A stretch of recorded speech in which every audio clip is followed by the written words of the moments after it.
ಮಹಿಳೆಯರಿಗೆ big shock.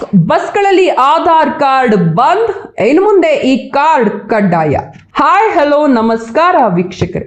ಕರ್ನಾಟಕದ ಎಲ್ಲ ಮಹಿಳೆಯರಿಗೆ ರಾಜ್ಯ ಸರ್ಕಾರದಿಂದ ಒಂದು ಬಿಗ್ ಶಾಕಿಂಗ್ ನ್ಯೂಸ್ ಬಂದಿದೆ. ಹೌದು, ಇನ್ಮುಂದೆ ನೀವು ಸರ್ಕಾರಿ ಬಸ್ಗಳಲ್ಲಿ ಉಚಿತವಾಗಿ ಪ್ರಯಾಣಿಸಬೇಕು ಅಂದ್ರೆ ಬರೀ ಆಧಾರ್ ಕಾರ್ಡ್ ತೋರಿಸಿದ್ರೆ ನಡೆಯಲ್ಲ.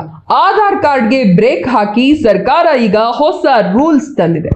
ಹಾಗಾದ್ರೆ ಇನ್ ಮುಂದೆ ಮಹಿಳೆಯರು ಉಚಿತ ಪ್ರಯಾಣಕ್ಕಾಗಿ ಯಾವ ಕಾರ್ಡ್ ತೋರಿಸಬೇಕು, ಆ ಕಾರ್ಡ್ ಎಲ್ಲಿ ಸಿಗುತ್ತೆ, ಎಷ್ಟು ದುಡ್ಡು ಕೊಡಬೇಕು, ಕಂಪ್ಲೀಟ್ ಡೀಟೇಲ್ಸ್ ಅನ್ನ ಈ ವಿಡಿಯೋದಲ್ಲಿ ಹೇಳ್ತೀನಿ. ವಿಡಿಯೋವನ್ನ ಸ್ಕಿಪ್ ಮಾಡದೆ ಕೊನೆವರೆಗೂ ನೋಡಿ ಮತ್ತು ಈ ಮಾಹಿತಿಗೆ ಒಂದು ಲೈಕ್ ಕೊಟ್ಟು ಸಪೋರ್ಟ್ ಮಾಡಿ. ಹಾಗೇನೆ ನೀವು ಕರ್ನಾಟಕದ ಯಾವ ಜಿಲ್ಲೆಯಿಂದ ವಿಡಿಯೋ ನೋಡ್ತಾ ಇದ್ದೀರಾ ಅಂತ ಕೆಳಗೆ ಕಮೆಂಟ್ ಮಾಡಿ ತಿಳಿಸಿ. ನಿಮ್ಮ ಜಿಲ್ಲೆಯ ಮಹಿಳೆಯರಿಗೂ ಇದು ಹೆಲ್ಪ್ ಆಗಲಿ. ವಿಷಯ ಏನಪ್ಪಾ ಅಂದ್ರೆ, ಕಾಂಗ್ರೆಸ್ ಸರ್ಕಾರ ಜಾರಿಗೆ ತಂದಿರೋ ಶಕ್ತಿ ಯೋಜನೆ ಅಡಿಯಲ್ಲಿ ಇವತ್ತಿನವರೆಗೂ ನಮ್ಮ ರಾಜ್ಯದ ಮಹಿಳೆಯರು ಆಧಾರ್ ಕಾರ್ಡ್ ತೋರಿಸಿ ಫ್ರೀ ಆಗಿ ಪ್ರಯಾಣ ಮಾಡ್ತಾ ಇದ್ರು. ಆದ್ರೆ ಇನ್ಮುಂದೆ ಸರ್ಕಾರಿ ಬಸ್ಗಳಲ್ಲಿ ಉಚಿತ ಪ್ರಯಾಣ ಮಾಡೋ ಪ್ರತಿಯೊಬ್ಬ ಮಹಿಳೆಗೂ 40 ರೂಪಾಯಿಯ ಈ ಹೊಸ ಕಾರ್ಡ್ ಕಡ್ಡಾಯವಾಗ್ತಾ ಇದೆ. ಒಂದು ವೇಳೆ ಈ ಕಾರ್ಡ್ ನಿಮ್ಮ ಹತ್ರ ಇಲ್ಲ ಅಂದ್ರೆ ನೀವು ಆಧಾರ್ ಕಾರ್ಡ್ ತೋರಿಸಿದ್ರು ಕಂಡಕ್ಟರ್ ನಿಮ್ಗೆ ಫ್ರೀ ಟಿಕೆಟ್ ಕೊಡಲ್ಲ, ನೀವು ದುಡ್ಡು ಕೊಟ್ಟು ಟಿಕೆಟ್ ತಗೊಳ್ಬೇಕಾಗತ್ತೆ. ಹೌದು, ಕಳೆದ ಕೆಲವು ತಿಂಗಳಿನಿಂದ ಕೇಳಿ ಬರ್ತಾ ಇದ್ದ ಈ ಸ್ಮಾರ್ಟ್ ಕಾರ್ಡ್ ನಿಯಮವನ್ನ ಈಗ ಸರ್ಕಾರ ಅಧಿಕೃತವಾಗಿ ಕಾರ್ಯರೂಪಕ್ಕೆ ತರಲು ಸಜ್ಜಾಗಿದೆ.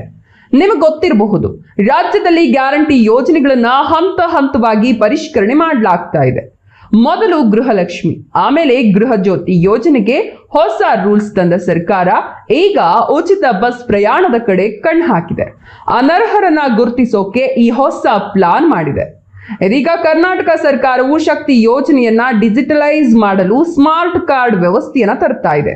ಕಂಡಕ್ಟರ್ಗಳು ಪ್ರತಿ ಸಲ ನಿಮ್ಮ ಆಧಾರ್ ಕಾರ್ಡ್ ಚೆಕ್ ಮಾಡೋ ಹಸ್ತಚಾಲಿತ ಕಿರಿಕಿರಿ ತಪ್ಪಿಸೋದು ಮತ್ತು ಸಾರಿಗೆ ವ್ಯವಸ್ಥೆಯಲ್ಲಿ ಪಾರದರ್ಶಕತೆ ತರೋದು ಸರ್ಕಾರದ ಮುಖ್ಯ ಉದ್ದೇಶ. ಈ ಸ್ಮಾರ್ಟ್ ಕಾರ್ಡ್ಗಳ ಪರಿಚಯಕ್ಕೆ ಈಗಾಗಲೇ ಕ್ಯಾಬಿನೆಟ್ ಮಟ್ಟದಲ್ಲಿ ಅನುಮೋದನೆ ಕೂಡ ಸಿಕ್ಕಿದೆ. ಹಾಗಾದ್ರೆ ಈ ಕಾರ್ಡ್ ಹೇಗಿರುತ್ತೆ ಅಂತೀರಾ? ನಾವು ಮಾಡಿಸೋ ಆಯುಷ್ಮಾನ್ ಭಾರತ್ ಹೆಲ್ತ್ ಕಾರ್ಡ್ ಇದೆಯಲ್ಲ, ಅದೇ ಮಾದರಿಯಲ್ಲಿ ಈ ಕಾರ್ಡ್ ಇರುತ್ತೆ. ಇದರಲ್ಲಿ ಮಹಿಳೆಯರ ಹೆಸರು, ID ನಂಬರ್ ಮತ್ತು ಫೋಟೋ ಇರುತ್ತೆ. ಅಷ್ಟೇ ಅಲ್ಲ, ಈ ಕಾರ್ಡ್ನಲ್ಲಿ ಒಂದು ಮೈಕ್ರೋ ಚಿಪ್ ಇರುತ್ತೆ. ನೀವು ಬಸ್ ಹತ್ತಿದಾಗ ಕಂಡಕ್ಟರ್ ತಮ್ಮ ATM ಮಿಷಿನ್ ಮೂಲಕ ಸ್ವೈಪ್ ಮಾಡಿ ಅಥವಾ ವೈರ್ಲೆಸ್ ಆಗಿ ನಿಮ್ಮ ಡಿಜಿಟಲ್ ಕಾರ್ಡ್ ಅನ್ನ ಮೌಲ್ಯೀಕರಣ ಮಾಡ್ತಾರೆ. ಇದರಿಂದ ನೀವು ಅರ್ಹ ಫಲಾನುಭವಿಯೇ ಅಲ್ವೇ ಅಂತ ತಕ್ಷಣ ಗೊತ್ತಾಗ್ಬಿಡತ್ತೆ.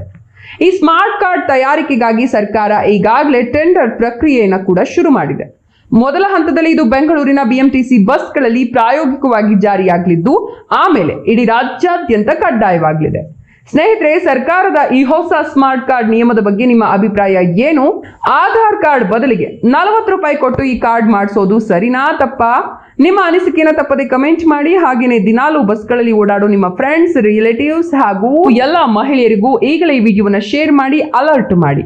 ಇದೇ ತರಹದ ಮತ್ತಷ್ಟು ಇಂಟ್ರೆಸ್ಟಿಂಗ್ ಅಪ್ಡೇಟ್ಸ್ಗಳಿಗಾಗಿ ನಮ್ಮ ಚಾನಲ್ ಅನ್ನ ಸಬ್ಸ್ಕ್ರೈಬ್ ಮಾಡೋದನ್ನ ಮರಿಬೇಡಿ. Thank you.